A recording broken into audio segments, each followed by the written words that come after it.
कितने लोगों को परेशानियां नहीं आती हैं? आपको कोई परेशानी नहीं आती कभी भी लाइफ में? कोई भी दिक्कत नहीं आती? कोई ऐसा व्यक्ति यहां पर है?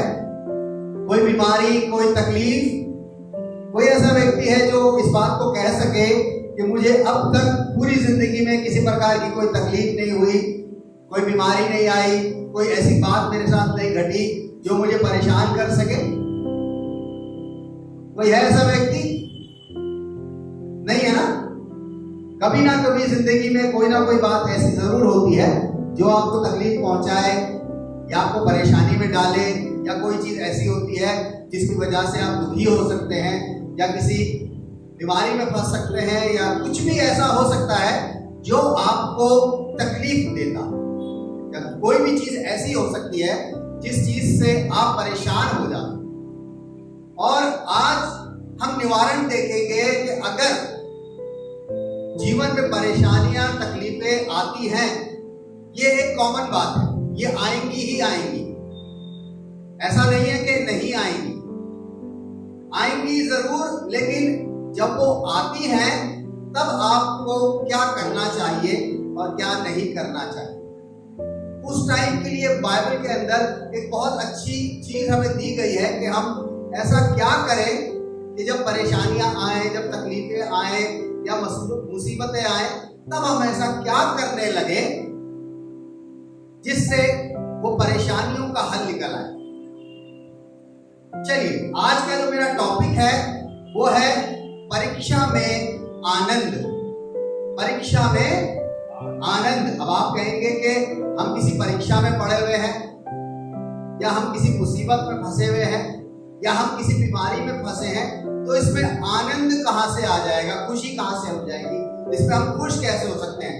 हम तो परेशान हैं, हम दिक्कत में हैं, हम तकलीफ में हैं, लेकिन फिर भी आप कह रहे हैं कि उसमें हमें खुश रहना है। ये कैसे संभव है? ये कैसे संभव हो सकता है कि जब मैं परेशान हूं और मुझसे कोई आके इस बात को कहे कि तुम खुश हो जाओ, बल्कि मुझे गुस्सा आ जाएगा कि मैं तो परेशान हूं और आप कह रहे हो कि मैं खुश हो जाऊं। ये कैसे संभव है? लेकिन बाइबल हमें सिखाएगी ये कैसे संभव है कि जब हम परीक्षा में पढ़ते हैं, जब हम मुसीबत में आते हैं, तब हम कैसे आनंदित हो सकते हैं, कैसे खुश रह सकते हैं। चलिए मेरे साथ एक वचन निकाल ले, याकूब की पत्री उसका पहला अध्याय और उसकी दूसरी आयत। हे मेरे भाइयों, यहाँ पे खाली भाइयों से बात नहीं हो रही है, यहाँ बहनों से भी बात हो रही है। कई भाई ये ना समझने लगे कि हमसे ही बात हो रही है, और बहनें ये ना समझे कि हमारे से तो नहीं कहा गया, भाइयों से कहा गया। लेकिन यहाँ पर भाइयों और बहनों दोनों से बात करता है। जी बताइए। हे मेरे भाइयों, जब तुम नाना प्रकार की परीक्षाओं में पढ़ो। यहाँ पर लिखा हुआ है नाना प्रकार की, यानी कि बहुत सारी परीक्षाएं। एक परीक्षा नहीं है सिंगल, ये वो वाली परीक्षा नहीं है जो बच्चे स्कूल में जाके लिख कर आते हैं। ये वो परीक्षाएं हैं जो जीवन में आती हैं हमारे। जब हम अपने जीवन को जी रहे होते हैं, बहुत सी ऐसी बातें, तकलीफें, परेशानियां आ जाती हैं, बहुत सी ऐसी परीक्षाएं आ जाती हैं जिनका सामना हमें करना पड़ता है। और यहाँ पर याकूब इस बात को कहता है कि हे मेरे भाइयों, हे मेरी बहनों, जब तुम नाना प्रकार की मतलब बहुत सारी अलग अलग किसी भी तरीके की वो हो सकती है, कहता है नाना प्रकार की परीक्षाओं, परीक्षा नहीं लिखा हुआ यहाँ पर, परीक्षाओं यानी कि ढेर सारी, एक और दो नहीं है, बहुत सारी आ सकती है आपके और मेरे जीवन में। कहता है कि जब तुम नाना प्रकार की परीक्षाओं में पढ़ो तो इसको पूरे आनंद की बात समझो। आप भी कहेंगे याकूब क्या कह रहे हो भाई तुम, हम मुसीबत में हैं, हम परेशानी में हैं, और तुम कहते हो कि इसको आनंद की बात समझो, इसको खुशी की बात समझो, इसमें तुम खुश हो जाओ। ऐसा क्यों? परीक्षाओं में आने के बाद ही वो आनंद की बात या खुशी की बात या जॉय की बात वो क्यों करता है? हम अपने जीवन में खुश रह सकते हैं, बहुत सारे कारण हमारे जीवन में खुश रहने के होते हैं, बहुत सारे कारण होते हैं, सबके अपने अपने अलग अलग कारण हैं जिनमें हम खुश रहते हैं। मेरे पास अलग कारण है, आपके पास अलग कारण है, खुश रहने के। उसी तरीके से ये कहता है कि परीक्षाएं भी मेरी और आपकी अलग अलग तरीके की हो सकती है। मेरी परेशानियां अलग हो सकती हैं, आपकी अलग हो सकती है, अलग अलग। लेकिन परेशानियों में वो लिख सकता था कि जब तुम पे परीक्षाएं आए, जब तुम पे परेशानियां आए तो तुम रोने लगना, तुम मुंह लटका के बैठ जाना। लेकिन यहां पर वो कहता है कि जब तुम नाना प्रकार की परीक्षाओं में पढ़ो तो इसे पूरे आनंद की बात, आनंद की बात नहीं लिखता यहां पर, क्या लिखता है? पूरे आनंद की बात। यानी कि कॉन्फिडेंस के साथ खुश हो जाओ कि हम पे परीक्षाएं आ गई, हम पे परेशानियां आ गई, हम पे तकलीफें आ गई। खुश कैसे हो? बड़ी मुश्किल वाली बात है कि मैं परेशानी में हूं, मैं तकलीफ में हूं और मैं हंसता हुआ घूम रहा हूं, मेरे को किसी बात का फर्क नहीं पड़ता। कहना बड़ा आसान है, बोल देना बड़ा आसान है, लेकिन अगर हम प्रैक्टिकली अपनी लाइफ को देखें तो इस काम को करना बहुत मुश्किल, बहुत मुश्किल है, मेरे लिए भी और आपके लिए। लेकिन इस काम को हम कैसे कर सकते हैं, इस बात को हम समझें। जब मैं और आप परेशानियों में घिरे, जब कोई भी तकलीफ आए, कोई भी ऐसी बात आए जिसका हमको सामना करने में मुश्किल हो रही है, तो कहता है आनंदित हो जाओ, खुश हो जाओ। कहता पूरे आनंद की बात समझो। क्या कहता है ये? उसकी तीसरी आयत को पढ़ो।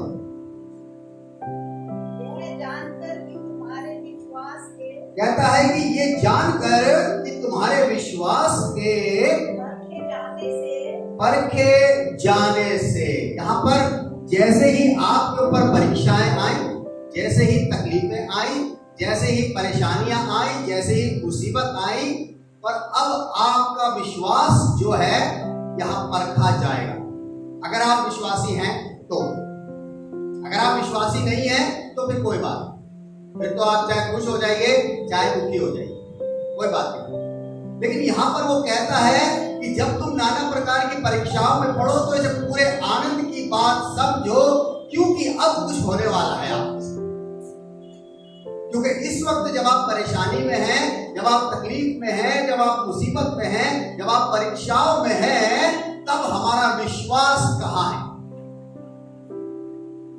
तब हमारे विश्वास को परखा जाता है। मेरा और आपका विश्वास कब परखा जाएगा? कि मैं और आप अपने विश्वास पे खड़े हैं, मैं और आप अपने विश्वास के कारण कोई भी परेशानी, कोई भी तकलीफ अगर आती है तो वो हमारा मूड कैसा रखती है, ये हमारे विश्वास पे डिपेंड करता है। ये कहता है कि आपके विश्वास के परखे जाने का टाइम होता है जब आप किसी भी परीक्षा में होते हो, जब किसी भी परेशानी में होते हो, किसी भी तकलीफ में होते हो, यहां पर जाकर आपका विश्वास परखना शुरू हो जाता है। आप अपने आप के अंदर अच्छे विश्वासी हो सकते हैं, आपका विश्वास कोई मेजर नहीं कर सकता, आपका विश्वास कोई जांच नहीं सकता कि किसका कितना है। मैं अगर कहने लगूं कि आपका 50 ग्राम है, आपका 100 ग्राम है, आपका 1 किलो है, आपका 2 किलो है, नहीं। लेकिन यहां पर खुद ही हमारा विश्वास अब परखा जाता है। अब मुझे खुद पता चलेगा जब मैं परेशानी में हूं, जब मैं तकलीफ में हूं, अगर मैं रो रहा हूं, अगर मैं मुंह लटका के बैठा हूं और अगर मेरा मूड ठीक नहीं है, मैं इस बात से दुखी हो गया हूं कि मेरे जीवन में तकलीफें तकलीफें तकलीफें आए जा रही हैं, आए जा रही हैं और मैं विश्वासी हूं। लेकिन यहां पर समझने की बात है, कहता है कि तुम्हारे विश्वास के परखे जाने, विश्वास का परख हमारी तभी स्टार्ट होती है जब हम परेशानियों में, दिक्कतों में, तकलीफों में, मुसीबतों में फंसते हैं। हमारा विश्वास तभी परखा जाता है। हमारा विश्वास क्यों परखा जाएगा? ध्यान से सुनिएगा क्या कहता है जी, कंप्लीट कीजिए शायद को। क्योंकि हमारे विश्वास के परखे जाने से धीरज, धीरज जानते हैं आप? पेशेंस, धैर्य। जब हमें कोई कहता है धैर्य रखिए, धीरज रखिए, पेशेंस रखिए। ये बहुत जरूरी बात होती है कि हमारा पेशेंस कितना है, हम किस बात को कितना सहन कर सकते हैं, हम किस बात के लिए अपने आप को कहां तक कर सकते हैं। हमारे पे तकलीफें आई, हम पर परेशानियां आई, हम पे मुसीबतें आई, अब हमारा विश्वास, मेरा और आपका विश्वास उस वक्त कहां होता है जब हम परीक्षाओं में घिर जाते हैं। अगर हम बात करते हैं प्रभु यीशु मसीह की, प्रभु यीशु मसीह 40 दिन के उपवास के लिए जंगल में गया और लिखा है कि शैतान ने उसकी परीक्षा करी। परीक्षाएं क्या होती हैं? कोई चीजें होती हैं जो हमको हर्ट करती हैं। अगर मैं भूखा हूं, मुझे टाइम से खाना नहीं मिल रहा है, मुझे कई दिन हो गए खाना खाए हुए, तो मुझे तकलीफ पहुंचेगी। क्या इस बात पे मैं खुश हो जाऊं कि मुझे खाना नहीं मिल रहा? मैं बीमार हूं, मेरी बीमारी ठीक नहीं हो रही, तो क्या मैं इस बात पे खुश हो जाऊं? मेरे घर में पैसे नहीं है, मेरे पास नौकरी नहीं है, मेरे बच्चे अच्छे नहीं हैं, तो क्या मैं इस बात से खुश हो जाऊं?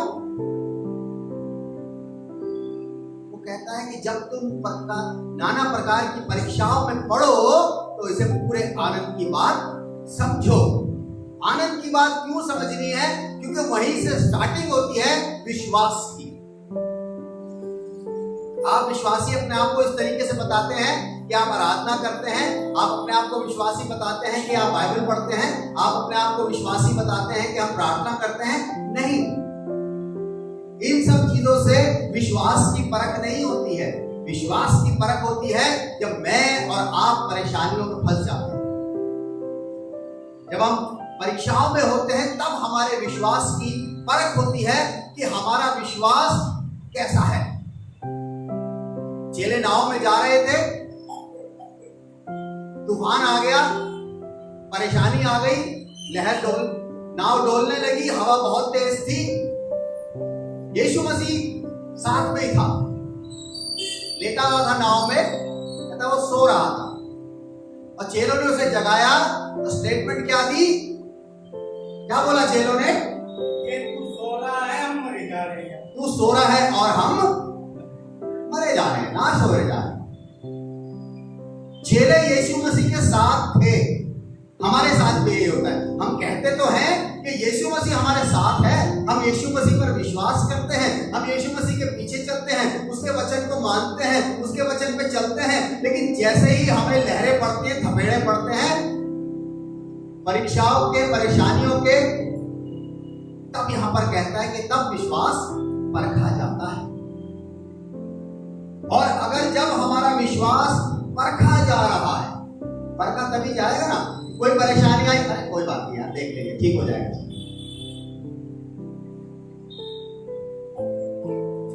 कोई बात नहीं, आज हम दुखी हैं, कोई बात नहीं, सब ठीक हो जाएगा, हमारा प्रभु सब ठीक करेगा। यहां से विश्वास स्टार्ट हुआ और कहता है कि विश्वास के परखे जाने से धीरज, पेशेंस, किसी भी चीज को ठीक होने के लिए टाइम लगता है। इंस्टेंट नहीं हो जाता कुछ भी, एकदम से कुछ नहीं हो जाता। लेकिन यहां पर कहता है कि धीरज, पेशेंस, धैर्य, ये बहुत जरूरी है मेरे और आपके लिए कि हमारे विश्वास में कितना पेशेंस है। विश्वास का मतलब ये नहीं है कि यीशु मसीह ने बाइबल में कह दिया कि तुम पहाड़ से कहो उठो और यहां से चलो समुद्र में गिर जाओ, और किसी पहाड़ के पास खड़े कि भाई निकल जल्दी उठ, पहाड़ गिर, और हो नहीं रहा है। पेशेंस क्या? पहाड़ों को क्यों बताता है वो?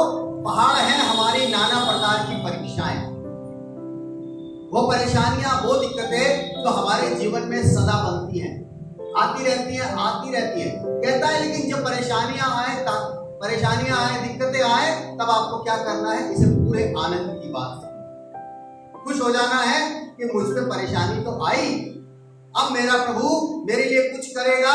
अपने विश्वास को दिखाइए, अपने विश्वास को बढ़ाइए। फिर कहता है कि इससे धीरज, आपका धीरज उत्पन्न होता है। उसके आगे चौथी आयत क्या कहती है? धीरज को अपना जी पूरा काम करने दो, धीरज को अपना पूरा काम करने दो। ये कोई धीरज लड़का नहीं है कि आप सोचेंगे प्रभु ने कहा कि धीरज एक लड़का है, उसको अपना काम करने दो। धीरज का मतलब है धैर्य।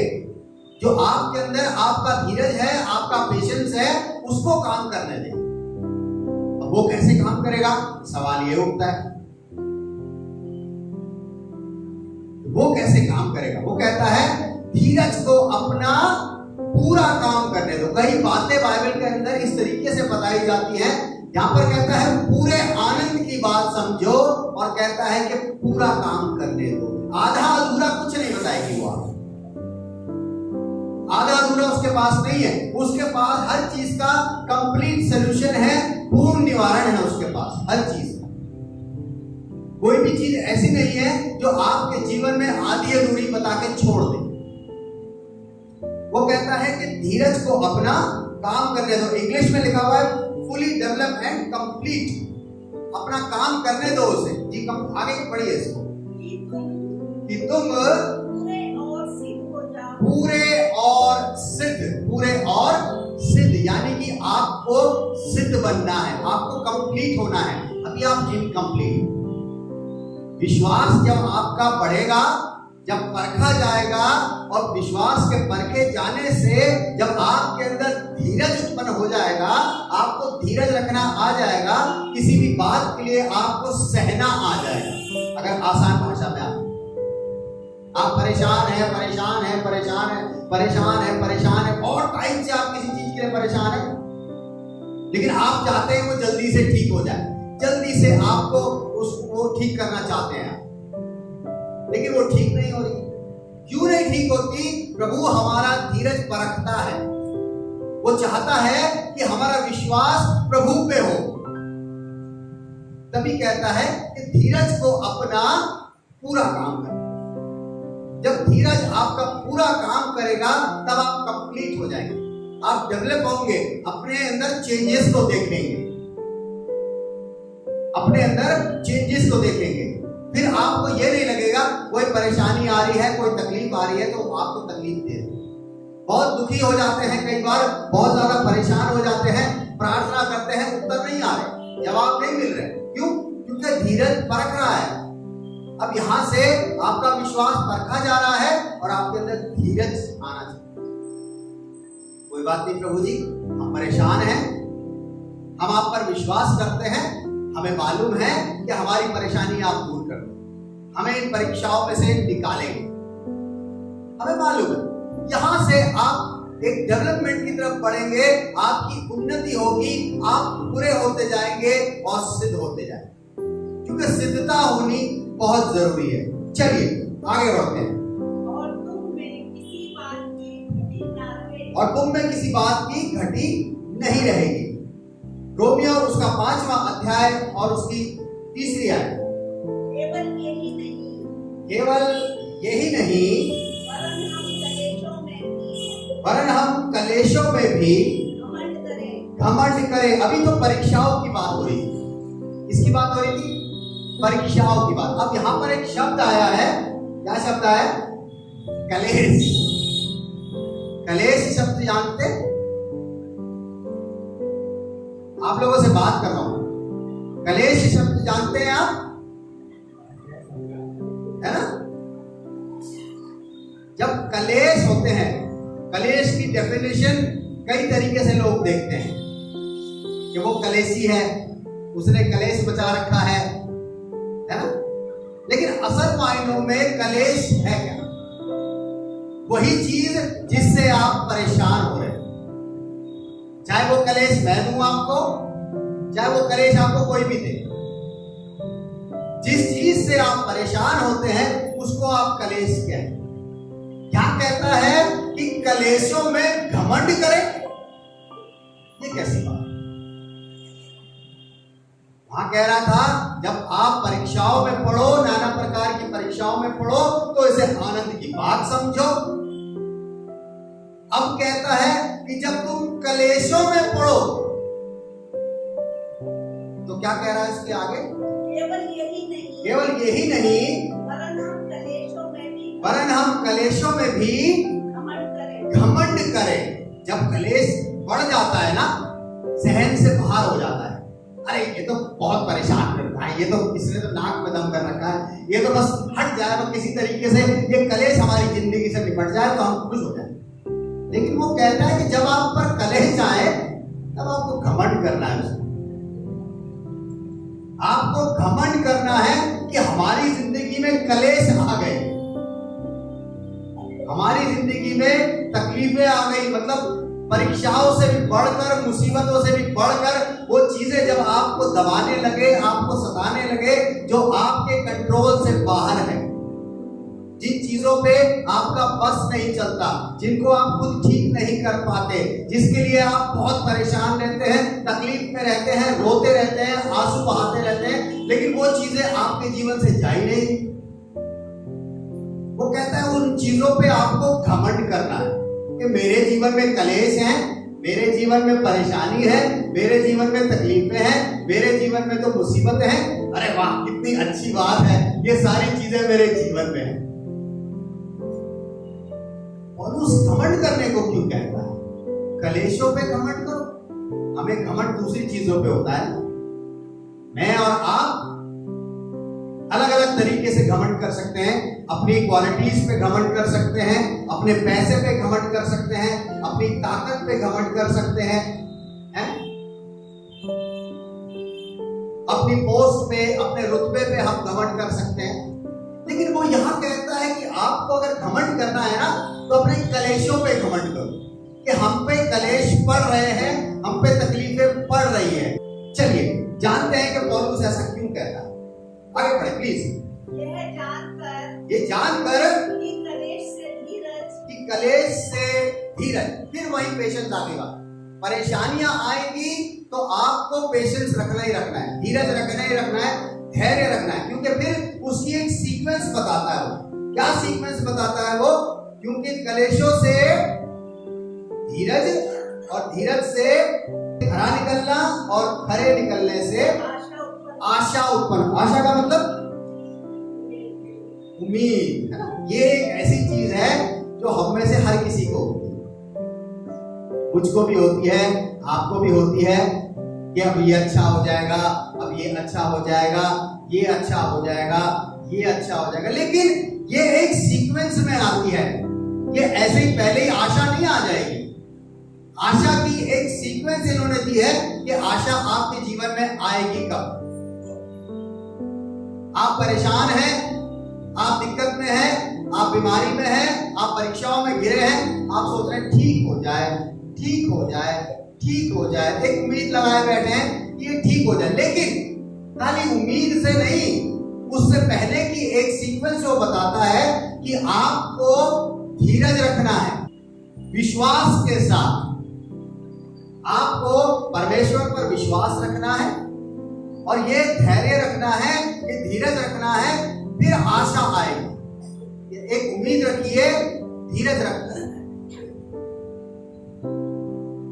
ये मत सोच लीजिएगा कि आज ठीक हो जाएगा, कल ठीक हो जाएगा, परसों ठीक हो जाएगा, क्योंकि यहां पर एक प्रोसेस चल रहा है कि आपका विश्वास परखा जा रहा है। जब आपका विश्वास परखा जाएगा तभी तो आप खरे निकल पाएंगे। वहां कह रहा था कि सिद्ध हो जाओ, पूरे हो जाओ, यहां पर कह रहा है खरे हो जाओ। खरा शब्द कहां यूज होता है जी? सोने में है, शुद्धता में खरा शब्द यूज होता है। शुद्धता, आप कितने शुद्ध हो रहे हैं। शुद्ध का मतलब ये नहीं है कि आप साफ हैं या गंदे हैं, आपका विश्वास कितना प्योर होता जा रहा है, आपका विश्वास कितना खरा निकलता जा रहा है। जब सोने को आग की भट्टी में गलाया जाता है तो उसमें से जितनी भी इंप्योरिटीज होती हैं, जितनी भी गंदगी होती है, वो सब निकल जाती है, प्योर सोना निकल आता है। लेकिन उससे पहले उसे क्या करना पड़ता है? आग में जलाना पड़ता है। हमारा विश्वास भी आग में जलाया जाता है। हमें धीरज धरने को कहा जाता है, इंतजार करने को कहा जाता है, तभी एक आशा आती है हमारे पास, एक उम्मीद आती है हमारे पास कि हमें इन परीक्षाओं से छुटकारा मिलेगा। दूसरा कुरिन्थियों उसका चौथा अध्याय और उसकी 8वीं और 9वीं आयत। हम चारों ओर से कलेश तो भोगते हैं। यहाँ पर पौलुस कहता है हम कलेश तो भोगते हैं। पौलुस को आप सब जानते हैं, प्रभु यीशु मसीह का दर्शन हुआ था उसे, लेकिन फिर भी वो इस बात को लिखता है कि हम कलेश तो भोगते ही हैं। ये तो एक ऐसी चीज है जो हमारे जीवन से जाती ही नहीं है। लेकिन उससे पहले उसने रोमियो की पत्री में इस बात को कहा कि विश्वास से तुम खरे हो जाओगे। तुम्हारा विश्वास जब धीरज रखेगा तो तुम और खरे बनते चले जाओगे, प्योर होते चले जाओगे। फिर तुम्हें एक उम्मीद जब होगी तो तुम थोड़े से मजबूत हो जाओगे, और जब तुम मजबूत हो जाओगे और कलेश जब तुम पर पड़ेंगे तब क्या होता है? जी भैया, इसको एक बार फिर से पढ़ना शुरू करें। कहता है कि हम चारों ओर से कलेश तो भोगते हैं, चारों तरफ से। वो कह रहा था नाना प्रकार की परीक्षाएं, यानी कि बहुत सारी। यहां भी कहता है चारों तरफ से कलेश है। ये भी कलेश दे रहा है, ये भी कलेश दे रहा है, ये भी कलेश है, ये भी कलेश है, इस चीज में भी कलेश पड़ रहा है, इसमें भी कुछ ना कुछ ऐसा है जो हमें तंग कर रहा है, ये भी, सब जगह सब तरफ से कलेश ही कलेश है। वो कहता है हम कलेश तो भोगते हैं, उसके आगे पर संकट में नहीं पड़ते। अगर आपका विश्वास मजबूत हो गया है, आपने धीरज रखा हुआ है, आपको एक आशा है कि हमारा ये कलेश एक टाइम प्रभु खत्म कर देगा, तो आप कभी संकट में नहीं पड़ेंगे। कलेश आएगा, आपको नुकसान नहीं पहुंचाएगा। अगर आपका विश्वास मजबूत है, विश्वास मजबूत नहीं है तो हो सकता है वो कलेश आपको नुकसान पहुंचा दे। लेकिन जब आप विश्वास पे परखे जा रहे हैं, धीरज रखे हुए हैं और आशा है, एक उम्मीद है कि हमने प्रभु से प्रार्थना कर दी है और अब ये हमारे कलेश, हमारी परीक्षाएं खत्म होंगी। यहां पर पौलुस कहता है कि चारों तरफ से कलेश तो भोगते हैं, कलेश तो है, लेकिन उसे उम्मीद है। तो फिर क्या कहता है उस उम्मीद में कि हम संकट में नहीं पड़ते। उसके आगे कुछ और कहता है। जी, निरुपाय तो होते हैं, उपाय नहीं मिलते हैं हमें। एक मिनट, हमें उपाय नहीं मिलते हैं कि हम क्या करें। यानी निरुपाय का मतलब कोई उपाय नहीं है हमारे पास, कोई चीज ऐसी नहीं है जिससे हम अपने कलेशों को, अपनी तकलीफों को दूर कर पाए। हमारे पास कोई उपाय नहीं, सारे करके देख लिए, सब फेल हो गए। लेकिन यहां पर कहता है कि निरुपाय तो है पर निराश नहीं है। उपाय कोई नहीं है, लेकिन फिर भी एक उम्मीद है कि हम ठीक हो जाएगा। हमारे पास कोई उपाय नहीं हो रहा है हमसे ठीक, लेकिन फिर भी मन के अंदर एक उम्मीद है, एक आशा है, एक होप है कि हम ठीक हो जाएंगे, हमारा सब ठीक हो जाए। उसके आगे क्या लिखता है? सताए तो जाते हैं पर त्यागे नहीं जाते। हम पे सताव है, परेशानी में है, तकलीफों में है, मुसीबतों में है, सताव है, लेकिन ये मत सोचिए कि परमेश्वर ने हमें छोड़ दिया। कहता है त्यागे नहीं जाते हैं। परमेश्वर हमें त्यागता नहीं है। अगर हमारे अंदर विश्वास है, हमारे अंदर धीरज है, अगर हम उस पर अपने एक आशा लगाए हुए हैं, तो परमेश्वर हमें कभी नहीं छोड़ता, कभी नहीं छोड़ता हमें परमेश्वर। चाहे कितनी ही परेशानियां आ जाए। यीशु मसीह जंगल में था, 40 दिन भूखा था, शैतान बार बार आता था, उसकी परीक्षा करता था, वो डिसहार्टन नहीं हुआ, वो उदास नहीं हुआ, वो निराश नहीं हुआ। उसे पता था कि कौन किस वक्त अपना काम करेगा। उसे विश्वास था कि मेरा परमेश्वर मुझे इन परीक्षाओं से निकाल देगा। एक उम्मीद के साथ हमेशा रहना चाहिए। जी, आगे पढ़िए उसको। गिराए तो जाते हैं पर नाश नहीं। गिराए जाने का मतलब लोग सोचते हैं कि हम गिर जाए, लोग सोचते हैं हमारा डाउनफॉल हो जाए, लोग सोचते हैं हमारा नुकसान हो जाए, हमारे लिए षड्यंत्र रचे जाते हैं, सोचते हैं कि इनका जीवन खराब करते हैं, सोचते हैं कि इनको बर्बाद करते हैं, सोचते हैं कि सब कुछ नष्ट हो जाए इनका, सारी कोशिशें कर रहे होते हैं। लेकिन यहां पर एक बड़ी अच्छी बात कहता है, नाश नहीं होगा। गिरते नहीं है, कोशिश करते हैं लोग, लेकिन हम नाश नहीं होते। क्यों? क्योंकि हम विश्वास करते हैं अपने परमेश्वर पर। बहुत से लोग ऐसे होते हैं जो हमारे खिलाफ होते हैं, नहीं चाहते हैं कि हम आगे बढ़े, नहीं चाहते हैं कि हम अपने जीवन में तरक्की पाए, नहीं चाहते हैं कि हम सक्सेस को देखें, कुछ ना कुछ षड्यंत्र लगे रहते हैं। लेकिन एक बात साफ लिखी है, नाश नहीं होते, नाश नहीं होने वाले। क्यों? क्योंकि हमारा विश्वास जो है वो अब परखा जा रहा है। हमें विश्वास है अपने परमेश्वर के ऊपर, हमें विश्वास है अपने यीशु के ऊपर। ये सारी चीजें हमारी एक दिन ठीक हो जाएंगी। बेशक समय लग रहा है, हो सकता है 1 साल में ठीक ना हो सकता है 2 साल में ठीक ना हो, लेकिन हमें उम्मीद है कि एक टाइम जरूर ऐसा आएगा कि वो ठीक हो। इसीलिए वो कहता है कि जब तुम नाना प्रकार की परीक्षाओं में पढ़ो तो इसे पूरे आनंद की बात समझो। आनंद कैसे आएगा? इन्हीं तरीकों से आएगा जब विश्वास रहेगा, धीरज रहेगा मेरे और आपके अंदर कि हाँ भाई हमें विश्वास है, हम धीरज रख रहे हैं और एक ना एक दिन हमारी सारी चीजें ठीक हो जाएंगी। चलिए एक वर्ष और पढ़ते हैं। पहला पत्रस उसका 4था अध्याय और उसकी 12 और 13 जी।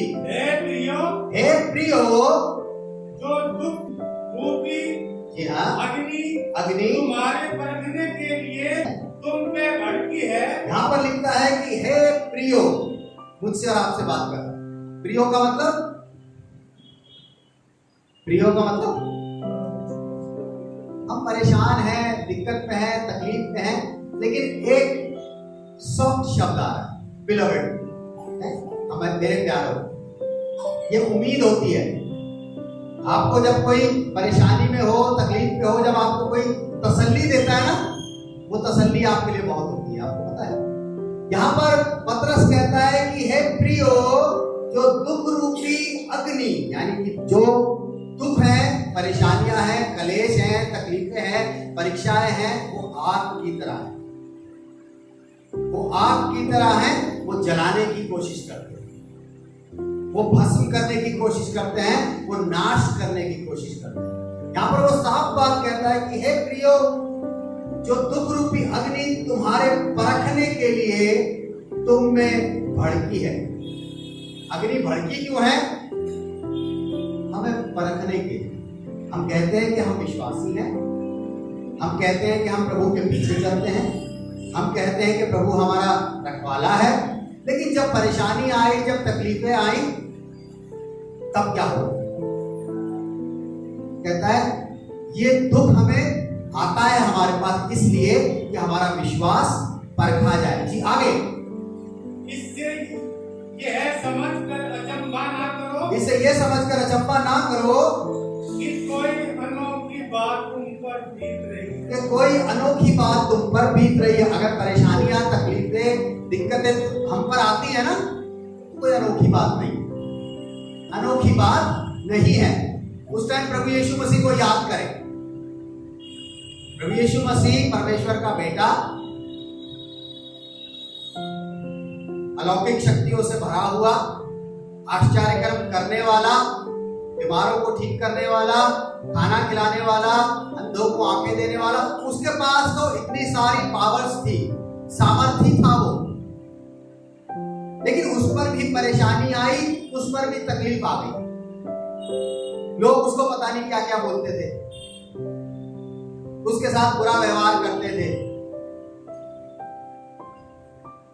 कहता अगर मेरे और आपके साथ ये चीज हो रही है ना, तो अनोखी बात नहीं है कि मैं और आप तो सिर्फ विश्वास करते हैं, संडे संडे चर्च जाते हैं, हफ्ते में 1-2 बार बाइबल पढ़ लेते हैं, 1-2 बार दुआ कर लेते हैं, 1-2 बार आराधना कर लेते हैं। तो ये मत समझिए कि हमारे लिए अनोखी बात है। इस बात को हम बहुत समझे कि हम प्रार्थना करते हैं, बाइबल पढ़ते हैं, चर्च जाते हैं, नहीं, ये चीज तो आएगी ही आएगी। साफ कहता है कि इसको कोई अनोखी बात ना समझे। आगे।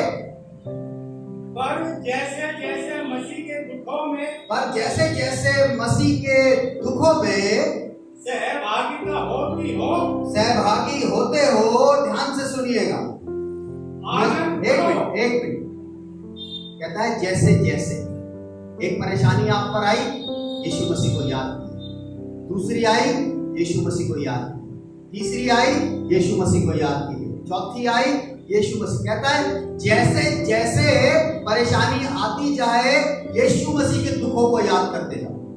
यीशु मसीह के दुख याद है आपको? याद है ना? जिसको याद होंगे उसी को फायदा है, जिसको याद ही नहीं है वो क्या करेगा? बड़े साधारण से दुख आपको रिमाइंड करा देता हूं। यीशु मसीह को 39 कोड़े मारे गए, यीशु मसीह के सर पे कांटों का ताज रखा गया, यीशु मसीह के दाढ़ियों को नोचा गया, यीशु मसीह को थप्पड़ मारा गया, यीशु मसीह के मुंह पे थूका गया, यीशु मसीह के हाथ पैरों में कीलें ठोक दी, उसके कपड़े फाड़ दिए, उसको धक्के मारे और उसको क्रूस पे लटका दिया। बड़े साधारण से है ये चीज, है ना? मेरे और आपके साथ अगर ऐसा होने लगे, फौरन रिएक्शन आ जाएगा मेरे और आपका, बड़ा बुरा वाला रिएक्शन आएगा। अगर कोई मेरा गिरबान भी पकड़ ले, एकदम चीजें चेंज हो जाएंगी।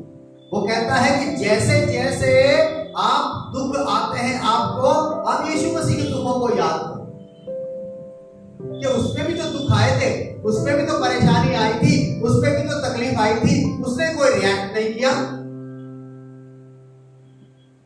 यहां पर कहता है जैसे जैसे मसीह के दुखों में सहभागी होते हो, आनंद करो। जब आपको ये लगे कि मेरे पे परेशानी आई है, मुझे किसी ने भरा बुरा कह दिया, तो उस वक्त यीशु मसीह को याद कर लो, उसको भी तो कहा था।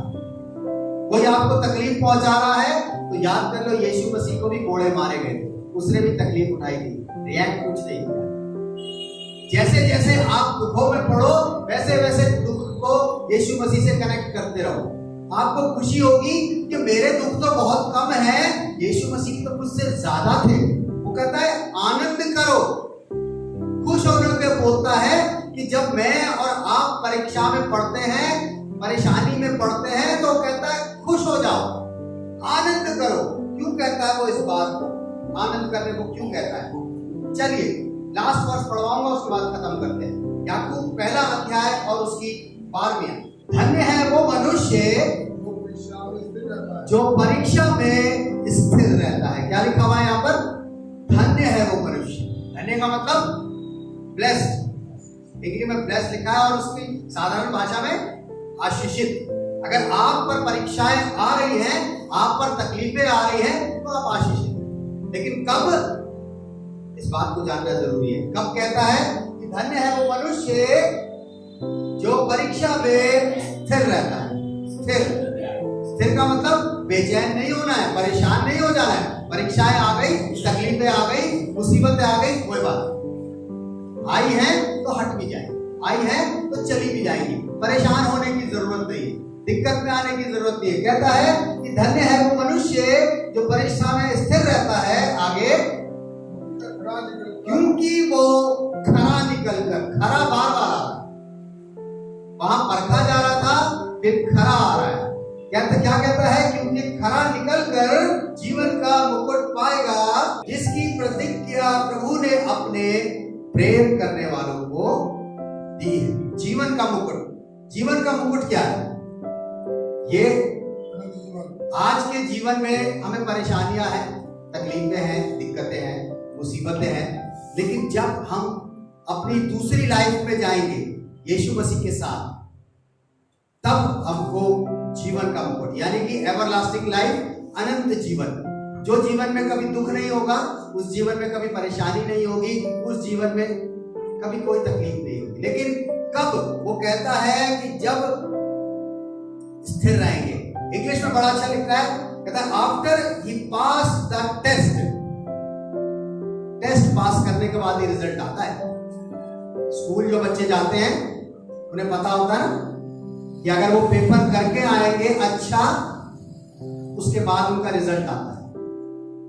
लिख के आते हैं कुछ कुछ जो उन्होंने पढ़ा होता है, जो सीखा होता है, जब टेस्ट को दे के आते हैं उसके बाद ही रिजल्ट आता है। अगर आपने अच्छे तरीके से उस टेस्ट को लिखा है, अच्छे तरीके से आपने तैयारी करी थी उस टेस्ट की, तभी वो कहता है कि पास हो गया। कहता है after he has passed the test he will receive the crown of life, जीवन का मुकुट। फिर उस वाले जीवन में कोई परेशानी नहीं है, कोई तकलीफें नहीं है। इसीलिए वो कहता है कि जब तुम नाना प्रकार की परीक्षाओं में पढ़ो तो इसे पूरे आनंद की बात समझो, क्योंकि आपको जीवन का मुकुट मिलने वाला है।